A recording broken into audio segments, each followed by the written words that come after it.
About 2,000 homeless people live in San Diego's North County, where there's no centralized winter shelter. Instead, a network of programs help those without a roof over their heads when the weather gets cold.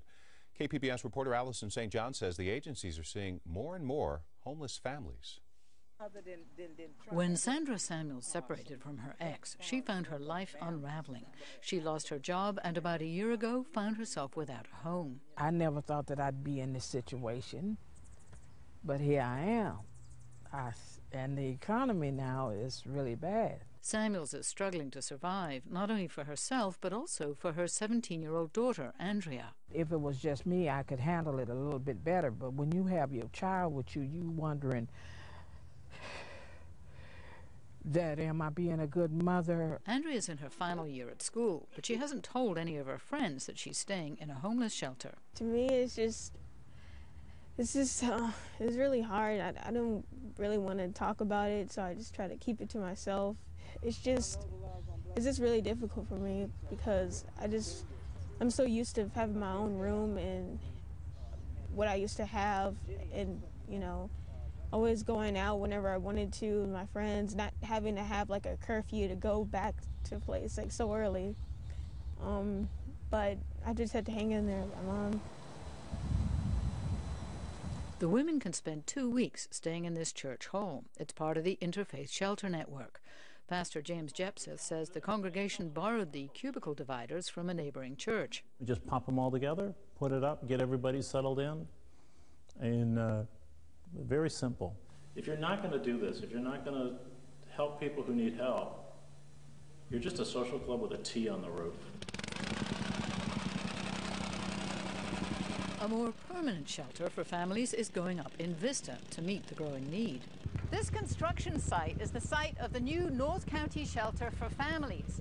The number of families that need shelter in the winter has been increasing every year. It's going to be very comfortable, and our families will have a room with a ceiling and a door, as opposed to a cubicle with no ceiling and a curtain.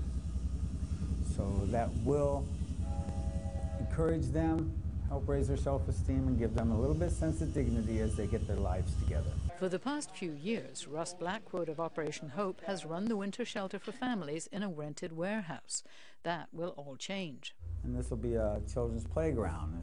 This will be walled in right here with a wall in front, so it will be an enclosed compound for privacy for the women and safety for the children. Beth Brainerd Halleck will help run the shelter when it opens with 46 beds. Once you come into the gate and you're behind the walls, your children are safe. You know they're in a safe compound, a safe campus, and that less stress allows you to put your focus on taking classes and doing your resume and looking for a job and turning your life around so that your children can feel safe and secure. Because the children, if they're wounded when they're young, they're going to repeat that cycle when they're older, and we need to stop that. The only trouble is this site won't open until January 1st. The need for family shelters out here, yes, is huge. We do need more family shelters. It's going to be a challenge to find places for families to stay until January, says Jennifer Conti, who works for the Community Resource Center in Encinitas. Even in that relatively affluent community, Conti says they get 3 to 5 calls a day from people looking for shelter. When it gets colder, not only do we get more phone calls, all the other organizations get more phone calls, but the resources that we don't have enough to give those families. Having Operation HOPE, having that not open until January is going to be really hard on a bunch of families this year. Families can apply for motel vouchers from North County Lifeline to tide them over for up to 28 days.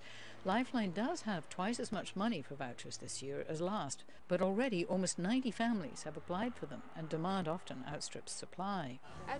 Sandra and Andrea Samuels face weeks of moving from shelter to shelter, trying to keep their spirits up till Sandra finds a job. Of course you worry, but you have to be strong and go on. You're trying to tell your child things are gonna be all right. Your mama gonna get a job. And I'm proud of her because despite us moving from place to place, she's still keeping up her grades, and she still is going to graduate.